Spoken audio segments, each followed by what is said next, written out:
Para quienes vinieron el día de hoy, pues bueno, algunos ya saben la dinámica. Para quienes son nuevos voy a recapitular rápidamente porque hicimos una modificación en la dinámica que creo que estuvo padre, que es que en lugar de hablar solamente de un tema durante toda la sesión, vamos a abrir el tema. Es decir, si alguien quiere pasar a hablar de algo que trae en la cabeza, algún tema que le interese o le preocupe, puede venir y hablamos de ese tema, y luego si otra persona quiere hablar de otra cosa, podemos hablar de otra cosa. O también tenemos este deck de cartas, de la fogatita, por si a lo mejor alguien no tiene ningún tema, pero de todos modos quiere conversar, puede sacar una cartita de este deck y pues son 100 preguntas que tienen la finalidad de detonar conversaciones profundas de diferente índole, ¿no? Entonces, pues así la dinámica está variada, abierta, para generar una conversación rica de diferentes cosas, ¿no?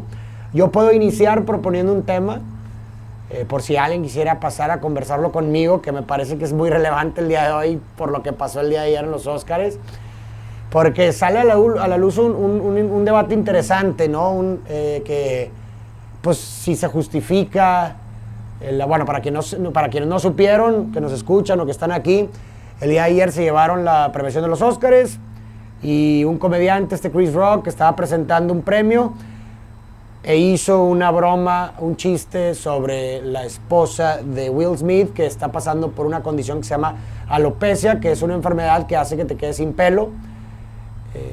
Y Will Smith se ofendió y le dio una bofetada así en vivo, ¿no? a Chris Rock, y después le gritó y que no hablara de su esposa de esa forma, ¿no?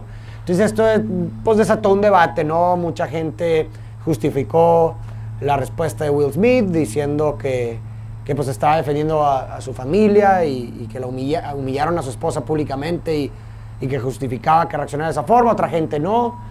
Otra gente decía que no se justificaba ni una ni la otra, que los dos estuvieron mal. Y pues bueno, pues surgió el debate. También se derivó también el tema de pues la comedia, ¿no? Hay un límite en la comedia. A veces bajo el estandarte de la comedia muchas personas defienden que se puede hacer bromas de lo que sea.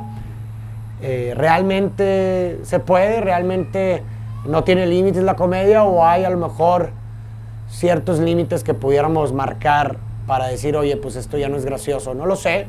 Todas estas cosas surgieron después de lo que pasó ayer. Si alguien quisiera pasar a hablar del tema, pues más que bienvenido, bienvenida. O bien, si alguien más quiere hablar de otra cosa, también lo podemos hacer. ¿A alguien le interesa hablar de este tema que propongo? Tú, pásale, compadre. Muy bien. A ver, Adrián, entonces, ¿tú qué opinas, güey? ¿Lo viste? No lo vi. Estaba pero bueno, dormido, después. pero pues sí vi repeticiones y ahí me enteré, obviamente, ahí en las redes sociales. ¿Y qué opinas? Pues yo, o sea, la verdad tengo como que los dos puntos de vista. Primero, yo de la comedia, yo me río de todo. La verdad no tengo muchos límites en eso, entonces siento que para mí no tiene límite.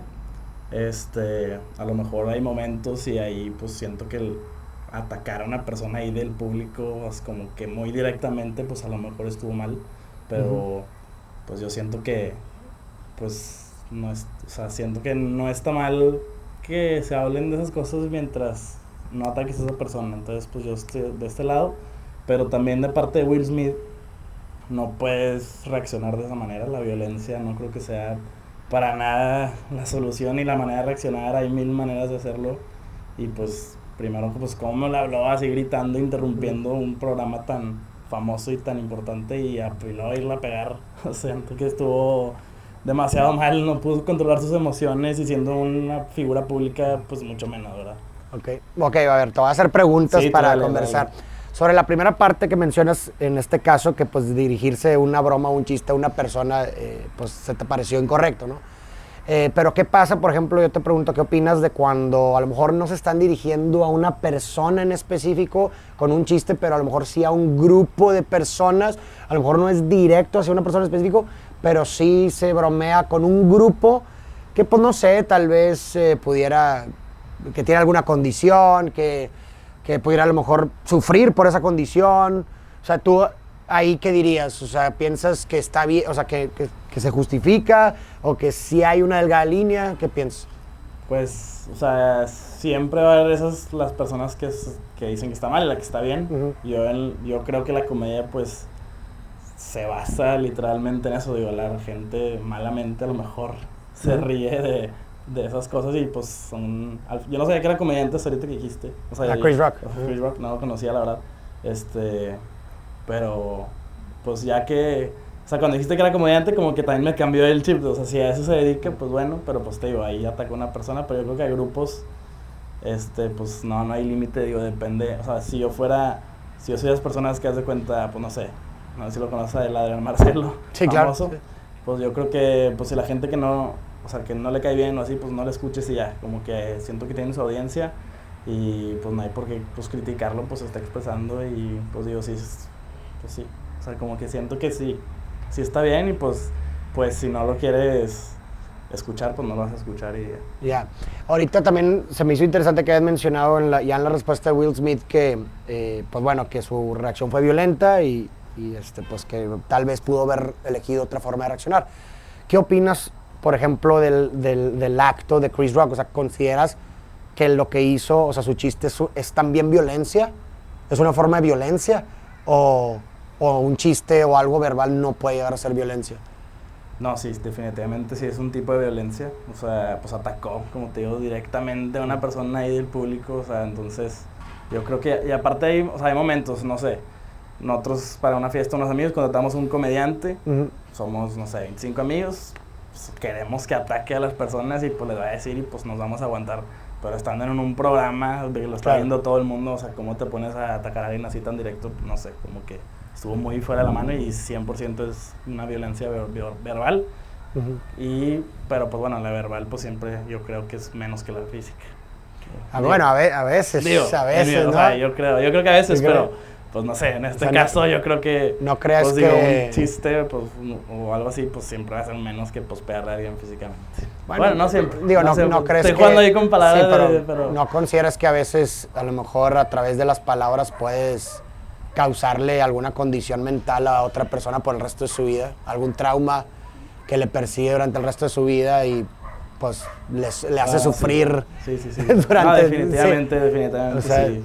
Y que eso es precisamente no algo que también surge en el debate, ¿no? Como que a veces se le pesa mucho más a las agresiones físicas como actos más pesados de violencia, que a ver, no se justifica en lo absoluto y claro que es violencia, pero a veces minimizamos mucho como las agresiones verbales, ¿no? Que muchas veces este tipo de agresiones, insisto, son la causa de mucho sufrimiento para muchas personas que gracias a ciertas cosas que vivieron en la infancia y cosas que les dijeron, se sumergieron en estados de excesiva depresión, incluso que terminaron con su vida, ¿no? No, 100%. Y pues bueno, o sea, a veces minimizamos ese tipo de cosas, que era justo el debate que también yo pensé, que me gustaría también platicar, a ver si alguien quiere también o tú mismo, sobre la delgada línea que creo que hay entre justificar este tipo de chistes o de bromas con el bullying, ¿no? Porque...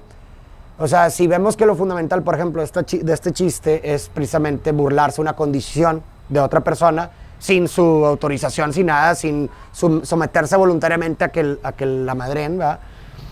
¿Cuál es la diferencia de eso con un chavo en la secundaria o chava en la secundaria o en la universidad que se está burlando de la condición de otra persona que está ahí y todo el mundo se ríe y es como que, pues es un chiste, güey, te tienes que aguantar, ¿sabes? O sea... Sí. ¿Cuál es la diferencia? Que uno tiene el título de comediante y el otro no, y ya eso le da el derecho a... No sé, ¿tú qué piensas en eso? Bueno, o sea, definitivamente las agresiones en las escuelas y así son horribles. Y son verbales, ¿verdad? O sea, no te estás metiendo con nadie. Bueno, empiezan verbales luego. Sí, claro. Pero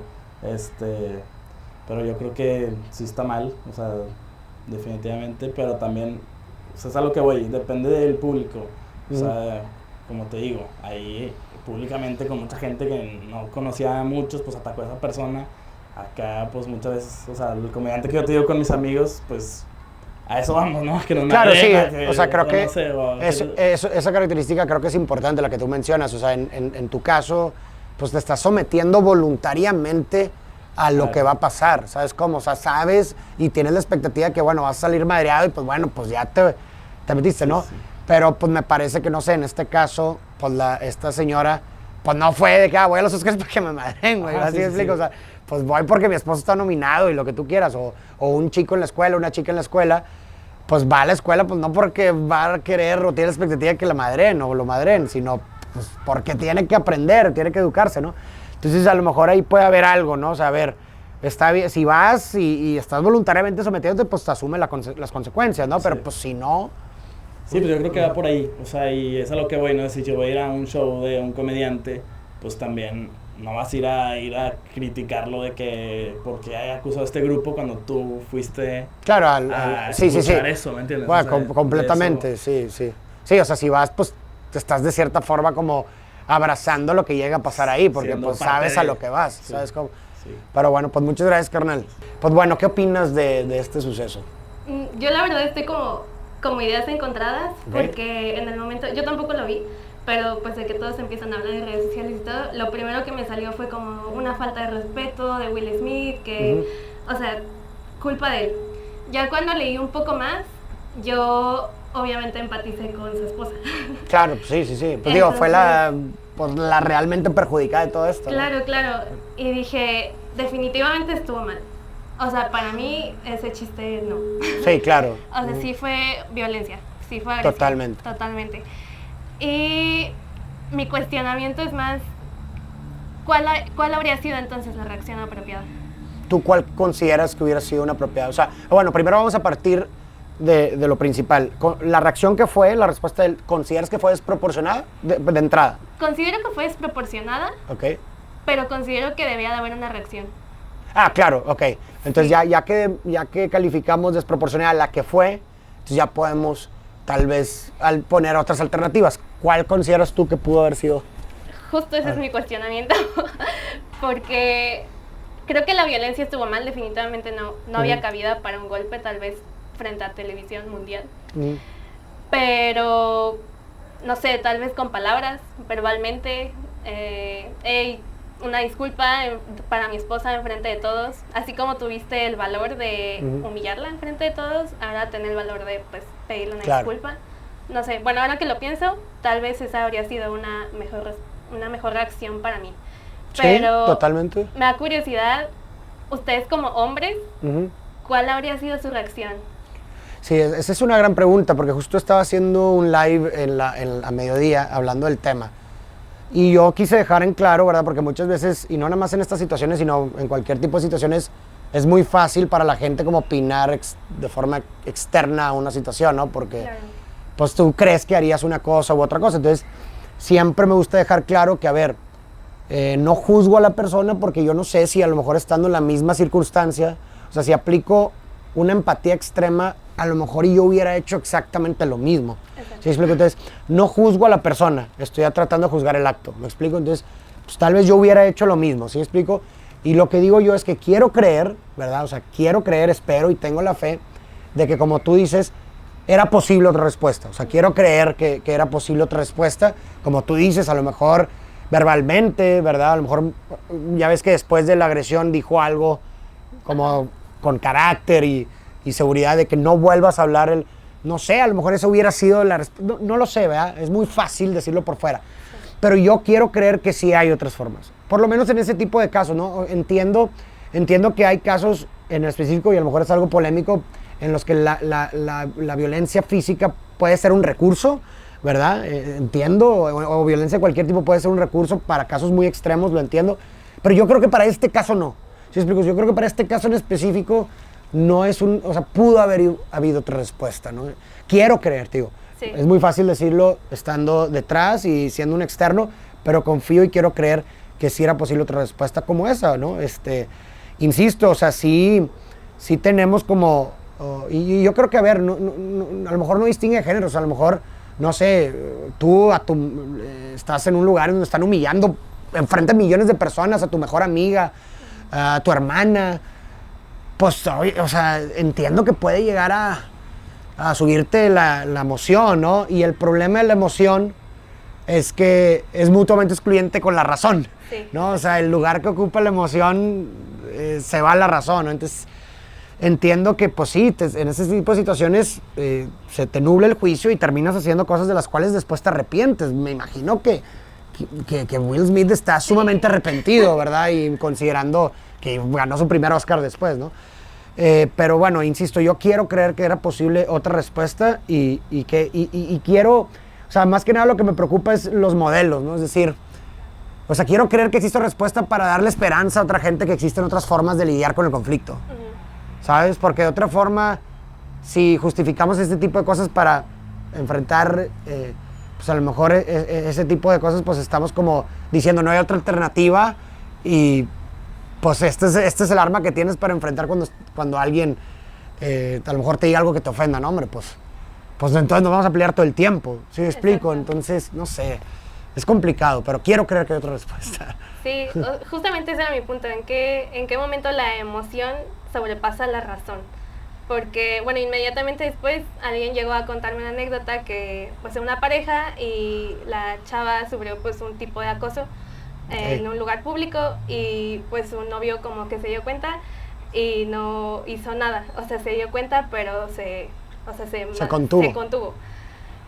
Pero ahí fue mi cuestionamiento, ¿hasta qué punto tu emoción va sobre la razón? Ya, o sea, hasta que, pues digo, yo creo que, o sea, a ver, vuélveme a contarle, o sea, el novio de tu amiga vio que alguien estaba acusando a tu amiga. Le estaban y no hizo fotos. nada. Y no hizo nada. Ya te entendí. Pues digo, sí, ¿hasta qué punto dices es una que haces o no? ¿Hasta qué punto explotas? ¿Hasta qué punto te mantienes? Pues yo creo que requiere mucha sabiduría, ¿no? O sea, es mucha sabiduría poder discernir cuando una situación vale la pena o no. Porque, a ver, y yo creo que mucho también tiene que ver, que es muy interesante el debate que ponían en internet. También depende de cómo, y yo creo que estos procesos son inconscientes, la amenaza que percibes de tu acto. ¿Sí me explico? Porque, a ver, muchos decían, ¿qué hubiera pasado si quien hubiera hecho el chiste hubiera sido La Roca? ¿Sí me explico? O sea, dices, pues a lo mejor, y te digo, son procesos inconscientes, ¿verdad? O sea, a lo mejor hubiera percibido que la amenaza a su acto, a su reacción, pues no era tan grande, entonces por eso finalmente hizo eso. Por ejemplo, en este caso de lo que tú mencionas de la cosa, oye, ¿qué pasaría si a lo mejor ves que la persona que le está chiflando tomando esa foto tiene un arma? Pues dices, ay, cabrón, güey, híjole, carnal, pues... Contexto. Pues me agarro, ¿sí me explico? Me agarro los pantalones y pues bueno, pues un mal sabor de boca, pero listo, ¿no? Entonces, creo que o sea, si te fijas como que hay señales del ambiente que juegan dentro de la psicología del sujeto, ¿no? En donde, insisto, son procesos inconscientes. Seguramente no está pensando el güey cuando reaccionó de que, es Chris Rock y no es La Rock, entonces lo va a hacer. Pero son procesos inconscientes en donde que sirven como, insisto, lo mencionamos la vez pasada, como refuerzos negativos hacia la conducta, en donde la conducta de no hacer nada la refuerza el hecho de que si lo haces vas a obtener un castigo, como que, güey, La Roca te va a devolver el golpe peor, ¿verdad? Entonces, también juegan esas cosas, ¿no? Entonces, pues dices, ¿hasta qué punto? Pues bueno, depende del caso. O sea, yo creo que realmente el autocontrol se manifestaría cuando tienes todas las de ganar, por ejemplo, en este caso, tal vez de Will Smith y de Chris Rock, en donde sabes que podrías y tienes la capacidad de poder hacerle daño al otro, pero aún así te contienes y a lo mejor decides otra vía. Eso para mí sería una manifestación mayor de autocontrol a que si, oye, no, pues es que no hice nada, wow, qué autocontrol, no, pero es que era La Roca, güey, pues espérame, pues me iba a hacer trizas, ¿no? Entonces, no sé, o sea, depende mucho de la situación y yo, insisto, creo que es difícil de juzgar a las personas, pero tampoco se justifican los actos. O sea, a ver, un principio fundamental, entender una conducta no significa exculpar a quien la adopta, ¿no? O sea, el que nosotros logremos entender el por qué alguien hizo algo no quiere decir que se le exculpa a esa persona, le se justifica haberlo hecho. Pero el entender una conducta nos ayuda a poder elaborar mejores estrategias para resolverla. ¿Sí explico? Entonces, pues sí, no sé, ese es mi punto, es lo que yo pienso sobre el tema. Pero sí, pues sí, surgió un debate interesante de este tema. Por ejemplo, tú has vivido, no sé, en alguna experiencia personal, amistades o en relaciones, como, porque también o sea, se vio otra cosa dentro de la situación que mucha gente, como incluso él lo mencionaba, ¿no? En el discurso del agradecimiento decía que el amor te hace hacer cosas irracionales, ¿verdad? Y o sea, si bien tiene algo de cierto lo que dices, es bien delicada esa premisa, porque luego puede la gente tratar de justificar muchas cosas en nombre del amor, ¿no? ¿A ti te ha tocado, no sé, vivir algo o haber conocido a alguien que que a lo mejor trataba de justificar ese tipo de cosas en nombre del amor, cierto tipo de conductas. Pues probablemente no tan cercano, pero a lo mejor con amigas o algo así, pues los típicos celos, la violencia entre parejas y todo justificando pues es que te quiero. Les decían, oye, es que no, es que te quiero. ¿Y cómo reaccionaban tus cercanas? O sea, se lo creían y dicen, es que me ama. Sí. ¿En serio? A veces sí. Y pues eso, y continuaba la conducta. Sí, y a veces era recíproco. A veces también, Ajá, exacto. Imagínate lo tóxico, claro. O sea, eso es el problema de tener esas falsas creencias que dices, bueno, no, pues es que le ama, entonces si le amas tienes que reaccionar así. Sí. Que eso también es otro tema de ahí mismo, ¿no? Que, híjole, me causa un poco de problema como, pues que, o sea, que estamos tal vez enseñando que, a ver, estamos condicionando a la gente a que actuar de esa forma para demostrar su amor, a lo mejor en circunstancias similares, ¿ah? No lo sé. Literal, en la guerra y en el amor todo se vale, pero Yo sacado de creo que contexto. sí, yo creo que no. Exacto. Pero bueno, pues, ¿algo más que quisieras hablar? No, eso fue todo. Ok, bueno, pues muchas gracias por María. participar. Pues bueno, primero te hacer la pregunta y luego ya más o menos un poco de Wow, contexto. sí. Pues bueno, o sea, mi pregunta es, ¿se puede enamorar sin idealizar al otro? Órale. Ok, ¿sí termina? Bueno, o sea, de cuenta que, pues, no sé, conocí a alguien, ¿no? Uh-huh. Entonces, pues, date cuenta que al principio pues es enamoramiento y luego ya amas, ¿no? Sí. O sea, y el enamoramiento, a lo que yo entiendo es idealizamos siempre, ¿no? Porque pues no conocemos a esa otra persona, entonces me invento mis fantasías hacia lo que sea sobre esa persona. Ya conociéndola puedo decir la amo o no la amo, o sea, lo que sea, ¿no? Pero entonces, o sea, en este proceso de enamoramiento se vale yo poder tener cualquier fantasía, o sea, sobre ella y eso siempre es el enamoramiento, o puedo decir no idealizar a la otra persona mientras estoy enamorado. Es una gran pregunta. Yo creo, y es mi humilde punto de vista, yo creo que es imposible no idealizar a otra persona. El detalle es que creo que hay un espectro, ¿no? Es como hay dosis, niveles de idealización, ¿no? En donde definitivamente tienes una figura, una imagen completamente desfigurada y distorsionada del otro, o bien tienes una imagen que sí tiene rasgos que a lo mejor nunca van a llegar a atravesar el otro como el otro lo es, pero por lo menos aproximan. O sea, yo creo que lo ideal lo real es inatravesable y menos por una persona limitada a 5 sentidos, ¿no? Finalmente los humanos estamos limitados a 5 sentidos y por lo tanto la experiencia, nuestra experiencia del mundo pues es subjetiva, ¿no? Sí. Y en este sentido, digo, y lo podemos ver a través del lenguaje, nuestra herramienta para describir y explicar o incluso nuestra experiencia en el mundo es el lenguaje, lo hacemos a través de palabras, decía Derrida, no hay nada fuera del texto. Incluso aquellas experiencias que escapan por completo nuestra forma de articularlas, de todos modos recurrimos al lenguaje para tratar de explicarlo, ¿no? Es como, y recurrimos a metáforas, ¿no? Es que lo sentí como tal para tratar de explicarlo, ¿no? Y yo creo que lo mismo sucede en el caso de las personas, o sea, recurrimos al lenguaje para tratar de entenderlas y conocerlas, pero el lenguaje nunca va a llegar a atravesar lo real en su completud. Piensa en los significantes que utilizamos para describir los objetos, ¿no? Decimos, esta es una luz, pero no es una luz. ¿Sí explico? O sea, luz es un sonido arbitrario que nosotros elegimos para asignarle a este objeto. Pero esto, lo que sea, pues no es luz. No sé si me doy a entender. Si explico, luz es simplemente un sonido que, a ver, en inglés no es luz. En inglés esto es light. Si explico, es otro sonido que arbitrariamente se le asignó a cierto objeto, ¿no? O sea, el significante no es la cosa, sino que más bien lo asignamos arbitrariamente. Entonces, a la hora de nosotros relacionarnos y me parece que ese es el error del amor, ¿no? O sea, el error del amor es creer que podemos atravesar al otro en toda su completud a través de una explicación o tratar de razonar el amor. Y creo que ahí también se esconde otra respuesta. O sea, el amor no se puede razonar en su completud tampoco. Hay un lado irracional y ese es el problema, lo mencionamos anteriormente, el problema de la particularidad que muchos filósofos observaban. El problema de la particularidad dentro del amor es esta idea de que cuando tú dices, oye, ¿por qué amas a otra persona? Empiezas a enumerar una serie de características, pero luego te das cuenta que muchas personas cumplen con esas características y no está muy claro de por qué amas a una persona con estas características por sobre otra persona con las mismas características. Ese es el problema de la particularidad. Parece haber algo del amor que escapa a la razón. Entonces, ya cuando hablas de que hay algo del amor que escapa a la razón, ya entonces al mismo tiempo estás sugiriendo que es imposible de atravesar en su complexión, ¿no? Entonces, ahora si me dices, oye, bueno, pues ¿cómo podemos hacer porque obviamente hay dosis de idealización que definitivamente son tóxicos. Pues bueno, ¿cómo podemos tratar de disminuir el gap entre la idea y la realidad? Pues conociendo al otro, ¿no? Como decía Eric Fromm, ¿no? O sea, contrastando el objeto con la representación, es como quizás pudiéramos acercar más de nuestra idea de la persona y pues tener ideas más saludables de la otra persona, que lo saludable para mí sería lo más apegado posible a la realidad. No sé qué piensas tú.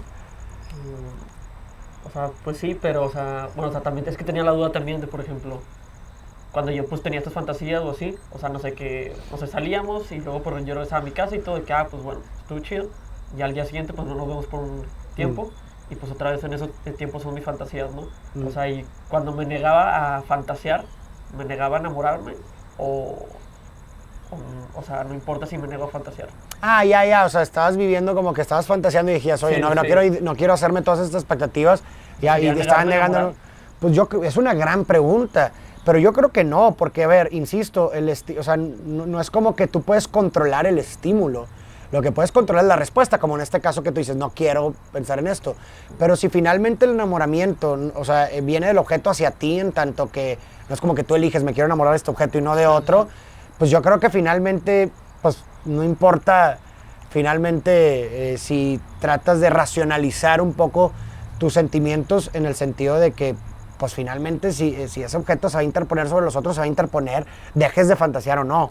Pero sí creo que sí creo que ese acto de tratar de mesurar un poco las fantasías e idealizaciones, si bien no va a perturbar, no creo que perturbe el enamoramiento, sí creo que que puede ser saludable en el sentido de que te pone una plataforma de decir, ok, estoy sintiendo esto, me estoy imaginando esto, pero entiendo que son a lo mejor idealizaciones desmedidas, que una vez que a lo mejor se desvanezca este hechizo, pues yo voy a entender que estas cosas no van a estar y eso no me va a sujetar mi compromiso, mi relación con la otra persona. Que ese es el gran problema, eso es lo que voy con el error del amor. El error del amor me parece que es pensar que estas fantasías son perpetuas y que van a durar para siempre y que toda la relación se va a sostener por esas fantasías. Entonces vas caminando por la relación emocionado por este hechizo, ¿verdad? Porque estás infatuado, ¿verdad? Y tienes una imagen deformada de la otra persona y de repente este hechizo se desvanece y dices, caray, no, pues no, es que tú eres acá, pero ya me di cuenta que eres así. Ahí me parece que está el error, en no tener la conciencia y me parece, este razonamiento que tú haces, me parece, de decir, ok, estas son mis fantasías, pero entiendo que estas fantasías pueden no estar apegadas con la realidad y entiendo que estas fantasías se pueden desvanecer con el tiempo y listo, ¿no? O sea, me parece que esa conciencia es importante. Sí. Pero, o sea, si mis fantasías se vuelven hacia lo real, entonces ya no serían fantasías, ¿o sí?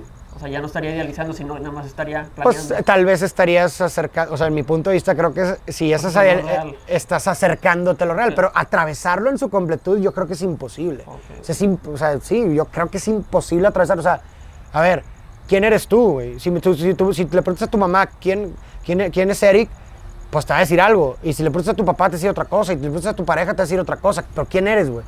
Pues nadie te puede atravesar en lo que eres, ni siquiera tú mismo, ¿no? Entonces, siempre hay un resto, me parece, desde mi punto de vista, que escapa cualquier intento de razonamiento, ¿no? Cualquier intento de atravesar con palabras. Porque, insisto, nuestra herramienta para atravesar los objetos y la realidad es el lenguaje. Pero el lenguaje en sí es limitado. Tan limitado que hay experiencias que no somos capaces de articular con palabras o que no le hacen justicia a las palabras para articularlo. Ahora imagínate una persona en su completud y en toda su complejidad, un ser humano en toda su complejidad, atravesarlo exactamente con palabras me parece algo imposible completamente, ¿no? O sea, entonces siempre vamos a idealizar un poco que aunque ya estemos enamorados. Claro, o incluso aunque pase el enamoramiento, como decía Lacan, el amor es dar lo que no se tiene a quien no es. O sea, dar lo que no se tiene en el sentido de que la otra persona cree que tú le estás dando algo que tienes, pero no lo tengo, realmente no te puedo hacer yo feliz. Y a quien no es en el sentido de que tú tampoco eres la persona que yo creo que eres, en el sentido de que tú no tienes eso que a mí me falta, ¿no? Entonces, pero el amor a veces es un juego de eso, ¿no? En donde esta idealización del otro, ¿verdad? Porque, a ver, insisto, el problema de la particularidad. ¿Por qué una persona por sobre otra con las mismas características? Bueno, pues porque el amor escapa a la razón, ¿no? Y de repente, ¿verdad? Te das cuenta que esa idealización te esconde detrás de que dices, oye, pues esta persona tiene algo tiene algo que nadie tiene, pero no sé qué es, y eso que tiene, que no sé qué es lo que a mí me completa. ¿no? Dentro de la falta psicoanalítica, ¿verdad? No dentro de a lo mejor este debate, ¿no? De que tienes que ser uno mismo. Eso es a lo que me refiero, ¿no? Y es interesante, ¿no? O sea, por eso para mí la cuestión del amor es algo de lo cual me gusta filosofar mucho, porque me parece la expresión de lo que nos hace humanos, ¿no? Es decir, es algo que nos distingue las bestias en el sentido de lo tan irracional que puede llegar a ser, ¿no? El realmente sentir una sensación tan profunda e inmensa como lo es el amor, ¿no? Que escapa por completo cualquier instinto, ¿verdad? De bienestar individual, incluso de conveniencia personal, ¿no? Y creo que es algo de lo que deberíamos de regocijarnos por lo mismo, porque quizás esa experiencia tan profunda es quizás lo más cercano que estaremos de lo infinito y lo eterno, ¿no? Porque como decía Borges, la intensidad es una forma de eternidad, ¿no? Y para mí por eso el filosofar de esto y hablar de esto es inmenso, porque me parece que es lo que nos hace esencialmente ser humanos. Es increíble, ¿no?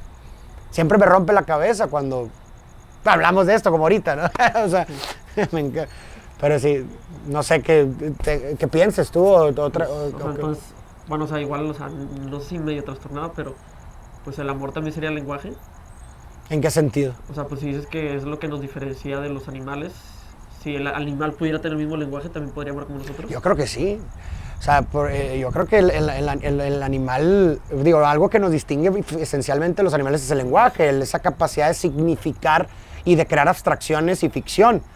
Que a ver, pues digo, finalmente esa ha sido nuestra historia como seres humanos en cualquier ámbito en la vida, ¿no? O sea, esa capacidad de crear abstracción nos ha hecho crear países, güey. Decir, de aquí a aquí es México, güey. De allá es Estados Unidos. Es una abstracción. ¿Sí? Explico, es ficción eso. Pero existe, entre comillas, ¿verdad? Porque pues, es una ficción, porque un consenso, ¿verdad? Intersubjetivo dijo, sí, ok, nos pusimos de acuerdo en que esto sea México y por eso es México y listo, ¿no? Entonces, yo creo que en este sentido, si los animales tuvieran esa capacidad humana de crear abstracciones y de crear significado, ¿verdad? De ser seres significadores igual que nosotros, yo creo que definitivamente podrían tal vez tener la capacidad de a lo mejor amar de la forma en la que amamos, ¿verdad? O sea, porque pues cuando hablamos de amor, hablamos de la forma en la que nosotros lo experimentamos, ¿no? O sea, que a lo mejor hay un amor animal en el sentido de que, a ver, pues sí hay parejas se procrean y hay parejas, hay especies monogámicas, ¿verdad? Radicalmente, entonces, pues no sé, habrá a lo mejor otra distinción de un amor del tipo animal, no lo sé. Pero por lo menos como es la experiencia humana, claro que el lenguaje es fundamental, ¿verdad? Entonces, o sea, bueno, yo sé que es contingente el amor, pero entonces si hay más lenguaje, o sea, en un futuro podrían amar mejor. ¿Sí crees que desarrollan ellos? O sea, no sé si en la prehistoria, o sea, obvio era contingente, amaban de esa forma, pero era por el lenguaje. Yo creo que sí. O sea, tú dices, o sea, el Homo, a lo mejor antes del Homo sapiens, que pudieran amar, yo creo que no amaban de la forma en la que amamos ahora, definitivamente. Por la abstracción. Claro, o sea, por la limitación de su forma de relacionarse con otros, porque finalmente el lenguaje es, saber, no solamente creas abstracciones del mundo y te relacionas mejor con la realidad, sino que a través del lenguaje también te relacionas con los otros. Entonces, entre más limitado el lenguaje, menos relación con el otro. O sea, menos conoces y menos. Exactamente. Entonces, más incluso, no sé, sí, te sumerges tal vez en el mundo. Y también más limitado tu pensamiento, porque el lenguaje y el pensamiento se crean mutuamente. Entonces, por eso mismo digo que lo que nos hace esencialmente seres humanos es el lenguaje y todo lo contingente de eso, porque finalmente el desarrollo del lenguaje al mismo tiempo hace el desarrollo del pensamiento. Y el hecho de que pensemos de la forma en la que pensemos y podamos crear y vivir las experiencias que vivimos, pues es consecuencia del lenguaje también, ¿sabes? Sí. ¿Alguna otra? No sé si algo más que desarrollar este tema, no sé. Pues sobre el amor, bueno, pues es un tema infinito, ¿eh? No sé si alguien aquí tenga algún tema que quisiera compartir o que quisiera pasar. ¿Alguna pregunta? Sí. Sí, acerca de la idealización. Yo creo que sí puede haber, o sea, por ejemplo, el amor abarca mucho, el amor no solo a la pareja, a la familia. Correcto. Creo que a veces hay un rompimiento de la idealización que tenemos hacia los padres, por ejemplo. O sea, en un niño con un apego seguro o así, o sea, que ya no ve a los padres como acá lo mejor y los ve como lo que son humanos, se equivocan y así. Yo creo que ahí puede haber también, digo, es otro tema, ¿verdad? Pero un rompimiento de esta idealización, que también pasa no nada más en la pareja, en amistades también, o sea, en familia y así. Sí, claro, completamente. Y justo, y creo que ahí se manifiesta también esto mismo del error del amor en todas sus expresiones, en tanto que me parece que el error es atar por completo al otro, a la idea del otro, ¿no? Ese creo que es el problema. O sea, obviamente no podemos erradicar las ideas en el sentido de que, pues, finalmente lo que yo, mi percepción que tengo de ti no deja de ser una idea sobre ti. El problema no está en tener la idea, sino más bien me parece que el problema está en apegar la idea al objeto, la representación al objeto, en tanto que no puede cambiar mi representación de ti. ¿Sí me explico? O sea, mi idea que tengo de ti es absolutamente ti. ¿Sí me explico? Es absolutamente tú. Ese me parece que es el problema, ¿no? O sea, hay que ver, creo, las ideas como estrellas de Belén, como guías, ¿verdad? Que nos ayudan a poder relacionarnos con el otro, pero no como condenas, ¿verdad? De decir, oye, pues ya esta es tu categoría y esta es una serie de características y listo, ¿no? Porque luego da pie a esto precisamente de una decepción terrible, ¿no? De repente, oye, ¿cómo? Tú eras así. Y es que esta era la idea que yo tenía de ti. Pues era la idea que tú tenías de mí, pero no lo que yo soy, ¿sabes? Y de repente pues surge la decepción, ¿no? De cómo puede ser posible, ¿no? Entonces, pues yo creo que eso podría ser a lo mejor dentro algo saludable de las ideas, ¿no? O sea, saber que tenemos ideas, que es inevitable hacernos ideas de los otros, pero entender que estas ideas no son condenas, sino que son guías para poder relacionarnos mejor con las otras personas. Y la forma en la que nos van a ayudar de mejor forma a relacionarnos mejor con las otras personas va a ser contrastando el objeto con su representación, ¿no? Conociendo al otro, como dijo Fromm, de una forma profunda vamos a poder apegar, me parece, de mejor forma las ideas a la realidad del otro, ¿no? Creo. Sí. Como tú dijiste, o sea, tener conciencia también, porque yo creo que gracias a la madurez en el tema de relaciones, o sea, conforme vas madurando, puedes distinguir, o sea, entre una idealización que tú tienes acerca del otro, porque también es muy común idealizar y eso no es bueno. Y ya cuando ves a la persona como es, con todo y defectos, y la quieres así a pesar de sus defectos, ya rompes como esa idealización de Correcto. él es perfecto. Y eso es gracias a la madurez que se necesita tener ya en una relación y lo vas aprendiendo con el tiempo. Sí, completamente de acuerdo. Súper. Muy bien, pues ¿alguna otra? ¿Alguien quiere hablar de algo más? ¿O le seguimos? ¿Pueden hablar de las expectativas? De las... ¿Cuáles son las expectativas? Pues digo, yo creo que va muy de la mano, ¿no? O sea, y justamente el otro día, o sea, mi punto de vista acerca del tema es que muchas veces como que se dice, ¿no? Este discurso de no tener expectativas de nada y lo que tú quieras, pero me parece que es imposible no tener expectativas, ¿no? O sea, finalmente vuelvo a lo mismo, las expectativas te ayudan a dirigirte en el mundo, a poder ser en el mundo, ¿verdad? Si no tuviéramos expectativas, creo que sería casi imposible nuestra forma de andar en el mundo. El problema no creo que esté en tener expectativas, sino en tratar de mantenerlas lo más real posible.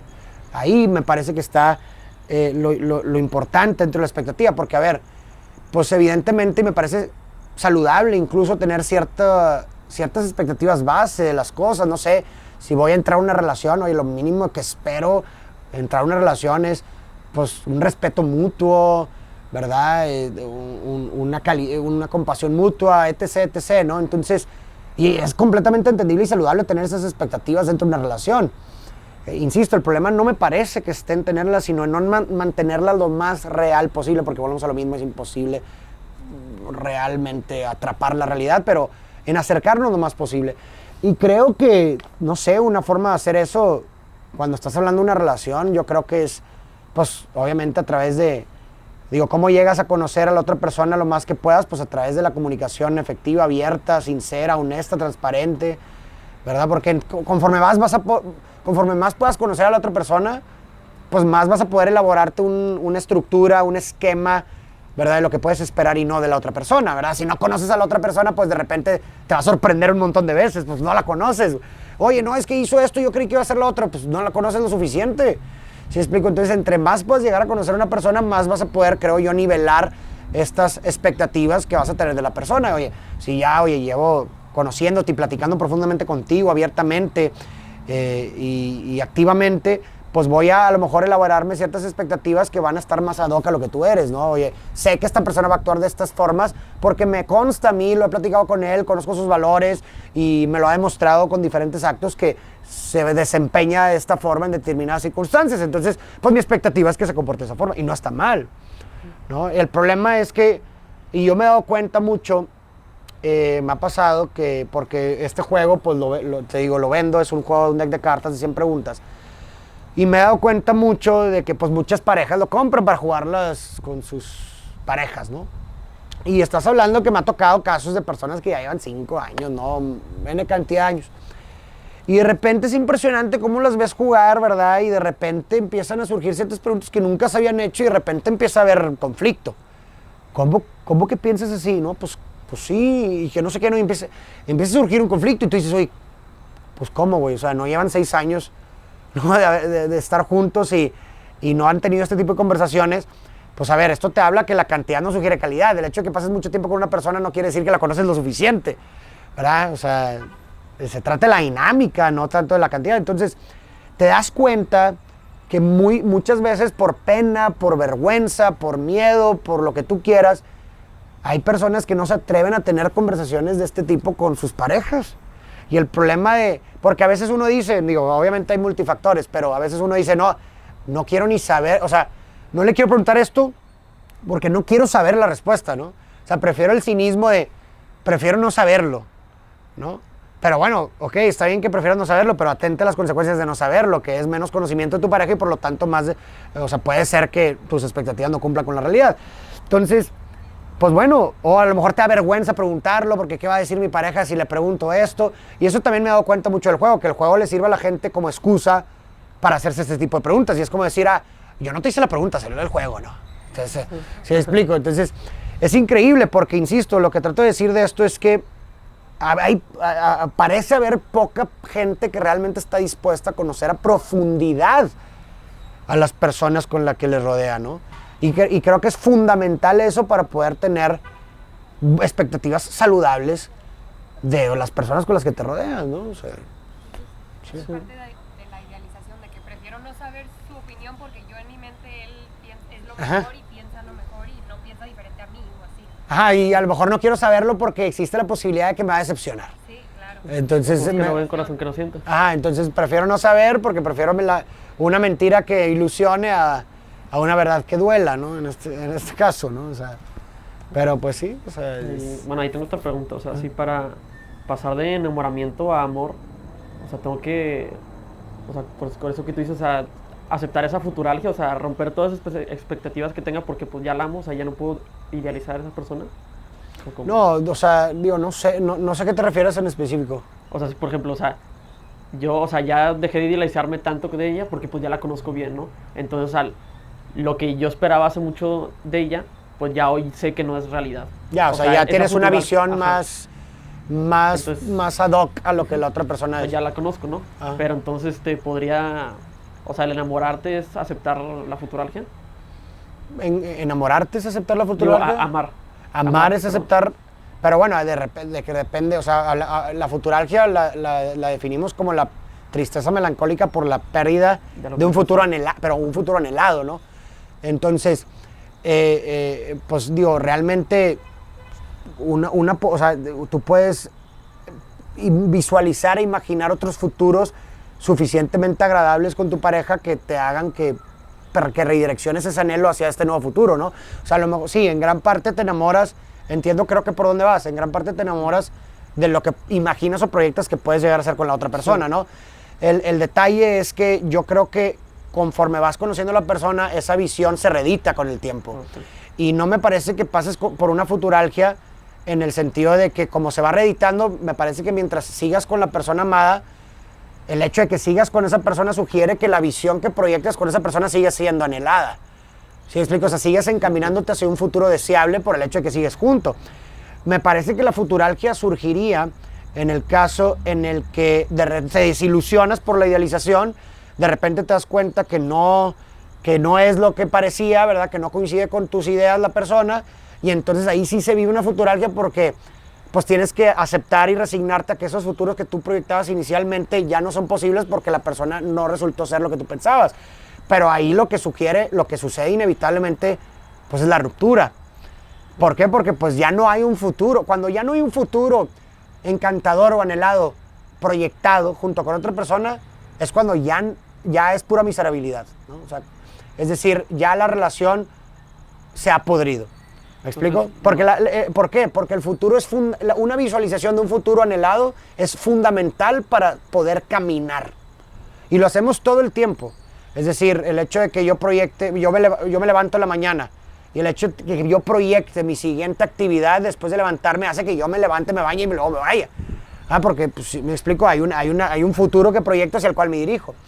Pero si de pronto, y esto, pues una persona en depresión clínica, lo fundamental es una profunda desesperanza. Y que la desesperanza está ligada a una incapacidad de proyectar un futuro agradable, ¿no? Entonces, en el momento en que en una relación ya no se es capaz de proyectar un futuro anhelado, entonces ya se está viviendo el duelo de la relación. Y que a lo mejor no se manifiesta con una ruptura inmediata, pero por eso hay veces mucha gente que vive, oye, yo viví el duelo de mi ruptura durante mi relación, antes de cortar. ¿Se puede? Por supuesto que se puede. Tu duelo lo viviste en el momento, o más bien el proceso de duelo inició en el momento en que fuiste incapaz de proyectar un futuro anhelado o deseable junto con esa persona. Ahí inició el duelo. Oye, que si ese momento coincidió con la ruptura, pues puede ser que sí, puede ser que no. Pero ahí inicia el duelo. ¿Por qué? Porque la futuralgia es componente esencial de un duelo. Es la dimensión futurística del duelo, es la dimensión del sentimiento contingente por la pérdida de aquello que ya no es, pero que nunca podrá ser. ¿Me explico? Entonces, eso pasa en una relación donde ya no proyectas un futuro, tú dices, ese futuro ya no es, ya no lo siento ahorita porque ya no me constituye, porque ya no puedo caminar ahorita dentro de esta relación, pero ya nunca más podrá ser. Ahí sí se vive la futuralgia, ¿no? Pero en el otro caso que mencionas, que sigues, oye, reeditaste tus idealizaciones y tus expectativas de tu relación conforme la fuiste conociendo, pues no hay futuralgia. ¿Por qué? Porque esa visualización se reeditó y ahora proyectas otro futuro distinto, pero que sigue siendo anhelado, sigue siendo deseable, ¿sabes? Y no se puede nada más amar en presente. Yo creo que tiene que caber un futuro. Es que yo creo que el futuro es constitutivo del ser, o sea, incluso la conciencia es contingente de la intersección del pasado y el futuro en el momento presente. O sea, porque, a ver, y hasta en un nivel instintivo incluso, o sea, el hecho de que tú te dirijas, y todos los días, ¿verdad? Todos los días, a la cocina, a prepararte algo de comer, antes de llegar ahí, tú proyectaste, ¿verdad?, dicha acción para poder aliviar la tensión fisiológica que sentiste del hambre, ¿no? Entonces, si te fijas, todas las conductas del ser humano están sujetas a una intersección de un pasado que te constituye y un futuro que y un futuro que también te condiciona, ¿no? Entonces, yo creo que el vivir en armonía en el presente sería esa intersección armónica entre las tres dimensiones del tiempo. Es decir, haber hecho paz con el pasado, estar en cierta forma en paz con lo que has vivido, ¿verdad? No estar esclavizado a alguna situación del pasado, aunado a una proyección de un futuro deseable en un momento presente. Me parece que esa armonía entre las tres dimensiones del tiempo constituye un vivir en el presente. Es mi punto de vista, ¿eh? Diga. ¿Qué tan a futuro puedes pensar entonces para evitar la futuralgia? Para evitar. O sea, para que no te dé ese de que chin, es que ya no se va a hacer. Bueno, es que pues bueno, digo, puedes pensar hasta los límites de tu imaginación finalmente, ¿no? Pero yo creo que lo fundamental de que surja la futuralgia, en mi punto de vista, y como yo en lo personal he experimentado y muchos testimonios, es cuando se percibe la pérdida inevitable de ese futuro, cuando tú percibes que ese futuro que proyectabas ya no existe ninguna posibilidad de obtenerlo. Por ejemplo, la experiencia o el suceso que fue catalizador de mi conceptualización de esta sensación fue de un amigo, bueno, un conocido más bien, que se iba a casar con su pareja de toda la vida. Llevaba 8 años con esta persona. Y semanas antes de la boda, la chica sufre un accidente y muere. ¿No? Muere. Entonces, lo primero que yo pensé en ese momento fue, yo empaticé con el sentir del chavo y dije, ¿qué tan demoledor puede ser el perder un futuro como ese? ¿Sí explico? O sea, es decir, el acto de casarse, contraer matrimonio en el presente está sujeto a la proyección de ser una vida juntos, ¿no? Estas dos personas proyectaban una vida juntos, envejecer juntos, quizás ser una familia, vivir lo que tú quieras, y esa visualización condicionaba su acto de contraer matrimonio en el presente, ¿no? El futuro, por eso decía Sartre, soy lo que no soy y no soy lo que soy, es decir, no soy lo que soy en tanto que no soy. El futuro condiciona tu forma de ser en el mundo en el presente. Y por eso se puede experimentar una pérdida de un futuro. ¿Por qué? Porque si el futuro condiciona tus actos de hoy, al momento de perder el futuro no solamente pierdes una proyección, sino que pierdes una proyección perdiendo al mismo tiempo una parte de ti.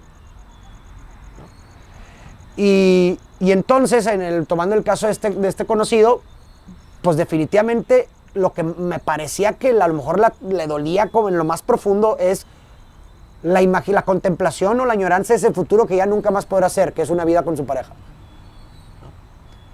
Entonces, como ahí se percibe inevitablemente imposible, o sea, de manera imposible la recuperación de ese futuro, es cuando surge la futuralgia, que lo esencial de la futuralgia es la añoranza, igual que la nostalgia, ¿no? O sea, añora esa imagen de un futuro que se considera que si ese futuro no se hubiera perdido, el presente hubiera sido más dichoso.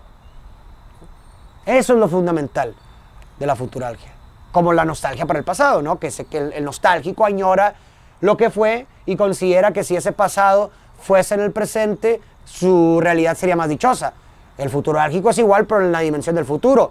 Considero que si ese futuro no lo hubiera perdido, mi presente hubiese sido más dichoso, ¿no? Entonces, ¿qué se puede hacer pues es que no puedes hacer nada? ¿Sí me explico? O sea, lo único que, así como la nostalgia, digo, el duelo se vive, porque es contingente el duelo. Entonces, el duelo no es algo que decides vivir o no. El duelo se vive independientemente.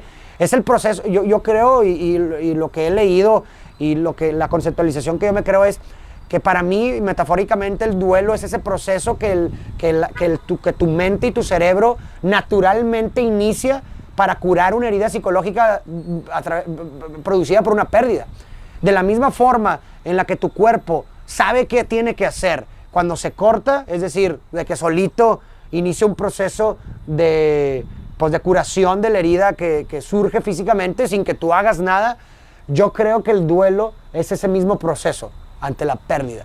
El problema es que nosotros perturbamos a veces ese proceso, tratando de someternos al proceso, de resistirnos al proceso, ¿verdad? Porque, pues bueno, de la misma forma en la que duele a lo mejor la curación de una herida, también duele el proceso de duelo, y es un estado emocional complejo en donde hay tristeza, ira, hay lo que tú quieras, ¿no? Entonces, ¿qué se puede hacer? Pues nada, vivirlo, creo yo, y eventualmente caer en términos con la realidad, ¿no?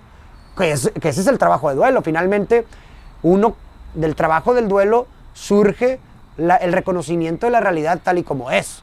Es decir, reconozco y acepto que la persona que amo ya no está. Obviamente, pues pasas por una serie de etapas, ¿no? Que se han teorizado incluso, ¿no? Mucho de la negación, ¿no? Y que no quieres creer, te resistes a creer que pasó, y bla, bla, bla, bla, bla, y hasta que se consolida finalmente con un reconocimiento y una aceptación de la realidad y una disposición de darle una oportunidad a lo que sea que sigue. Y me parece que ahí te has dado cuenta que has más bien superado tal vez la futuralgia, o has aprendido a vivir con esa futuralgia cuando eres capaz de estar dispuesto a darle una oportunidad a lo que sea que sigue. Porque en el momento en que estás dispuesto a darle una oportunidad a lo que sea que sigue, entonces ya estás abriéndote al futuro, que lo fundamental de la futuralgia es el futuro. Entonces, el momento en que digo, estoy dispuesto a vivir lo que sea que me toque vivir ahora, ya es abrirle las puertas a otro futuro. Entonces ahí me parece que se ha podido a lo mejor superar de alguna forma la futuralgia, ¿no? O sea, creo yo. No sé, ¿qué piensas? Y bueno, también tenía otra cosa. Bueno, o sea, no sé si en contexto a todo esto, o se podría decir que al presente le dejo la emoción y al futuro la razón. Al presente. O sea, nada más sentir, y ya al futuro, pues, o sea, no idealizarme tanto, pues se lo dejo a la razón. Claro, digo, finalmente, justamente, o sea, uno no puede controlar el estímulo, ¿verdad? Tú no puedes controlar sentir tristeza, ¿verdad? Es inevitable sentir tristeza ante la pérdida de un ser amado, en este sentido, en este caso, ¿verdad? Pero yo creo que la razón se puede imponer en el sentido de que precisamente como tú dices, hacia una vísperas al futuro, pensando en que permitiéndome sentir esto que estoy viviendo, en un futuro voy a poder salir y sanar de esta situación y aprender a vivir con la ausencia de mi ser amado, ¿no? O sea, total, sí. Sí. Muy bien. ¿Cuánto vamos de tiempo? Llevamos como 54. Ya, pues bueno, yo creo, ¿alguien tiene algún otro tema que quisiera platicar o ya, pues podemos cerrar? Digo, ya, creo que se habló de muchas cosas. ¿Por qué no sacan una última carta? ¿Mande? ¿Por qué no sacan una última carta?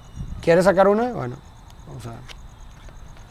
¿O alguien tiene alguna pregunta? A lo mejor alguien no quiere pasar, pero quiere preguntar de algún tema. ¿O no? La carta va. Bueno, vamos a sacar una carta. Nada más que las tengo divididas. Ah, no los filtraste. Bueno, pues vamos a confiar en que va a salir una buena. A ver, compadre, tú agarra una.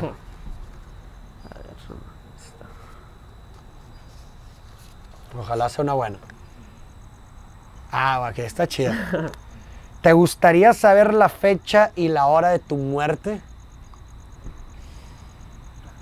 Pues como que sí, no, o sea, sí me gustaría porque pues si me queda poco tiempo, pues me gustaría experimentar todo lo que pueda, ¿no? O sea, a lo mejor dejo la escuela y me voy de viaje o algo así muy loco.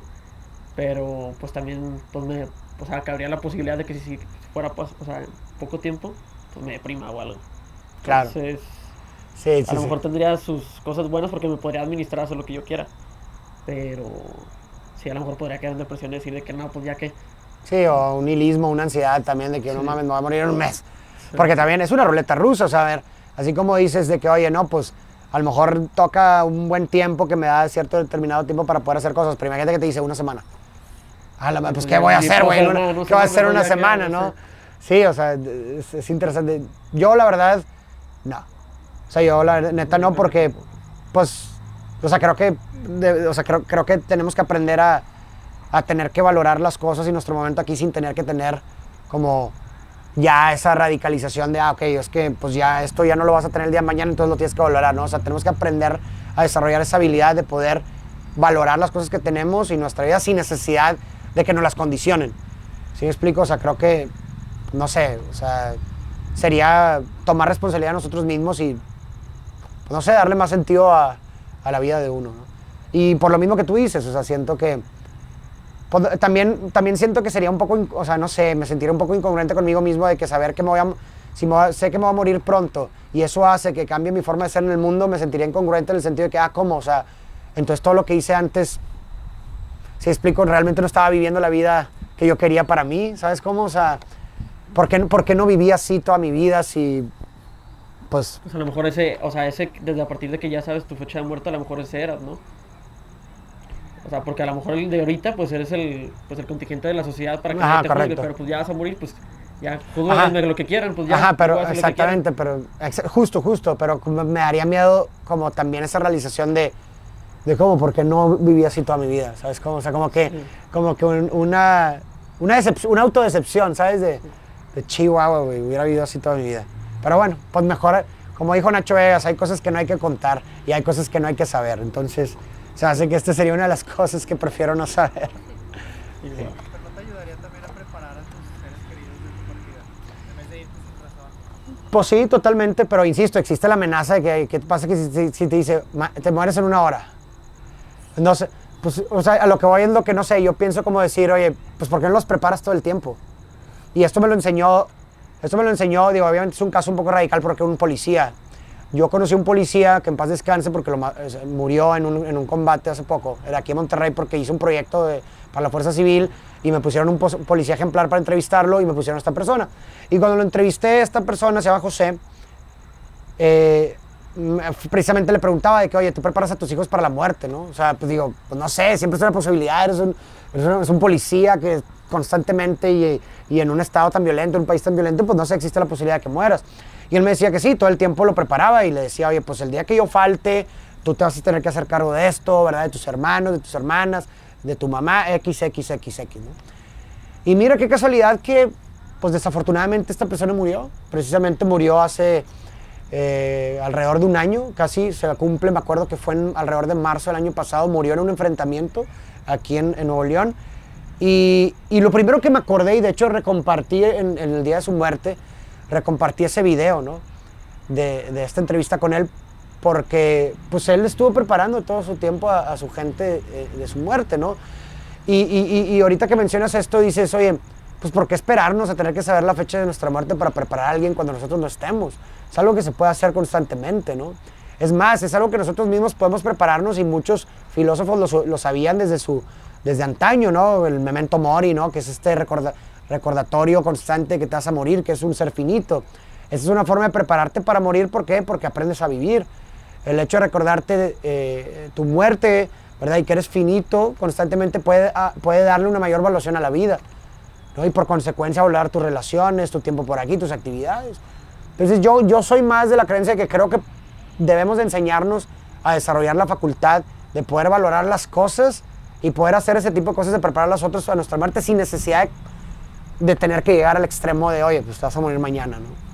No sé. Y aparte yo creo que ya le pierdes el sentido, o sea, no sé, ya es un mes, voy a hacer cosas locas, pero ya sabes que al tirarte del paracaídas no te vas a morir, entonces pierde ese nivel de... Ya, pues, tienes razón. Y todo eso, o sea. Sí, bueno, sí, totalmente, es un buen punto. Y digo, hablando de ese tipo de experiencias, Sí, bueno. pero a lo mejor puedes vivir más intensamente tus relaciones, eso sí. Bueno. O sea, sabiendo que ya no vas a estar en un mes, pues obviamente cada plática con mi mejor amigo o con mi mamá va a ser vivida pues muy intensamente, tal vez.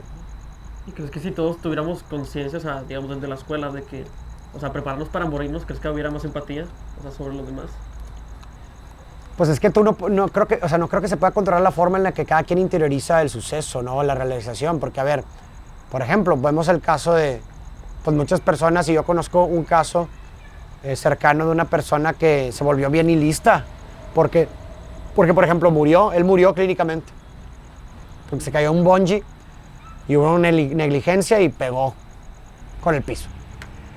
Y murió clínicamente, y él durante mucho tiempo se volvió bien nihilista porque pues dijo, güey, pues yo, ¿sabes? O sea, yo ya me morí, ¿sabes cómo? O sea, yo ya sé que esta vida es finita y lo que sea, y ya lo experimenté, y se volvió bien como, pues ya cruzando una línea a lo mejor de, pues una desconsideración extrema por los demás y por su vida, ¿no? Entonces, así como te puede volver, creo yo, una persona que realmente está, o sea, consideras tu realidad y valoras mucho, también te puedes volver una persona, pues, completamente nihilista, ¿no? Entonces, así como decirte, este sería el efecto de esto, yo creo que depende de la forma en la que se enseñe. O sea, si se enseña bajo el brazo de darle una mayor valuación a la vida, de poder dejar una huella, a lo mejor sí creo que puede tener consecuencias óptimas. Pero si nada más se enseña como esta perspectiva de que, oye, solo vives una vez, el YOLO, ¿no? Fuck it, haz lo que tú quieras, no te preocupes, pues puede tener consecuencias a lo mejor no tan óptimas, ¿no? Entonces, creo que la forma es lo fundamental. Pero bueno, pues muchas gracias por escucharnos, gracias a la gente que nos escucha en internet, gracias, nos vemos en la próxima ocasión.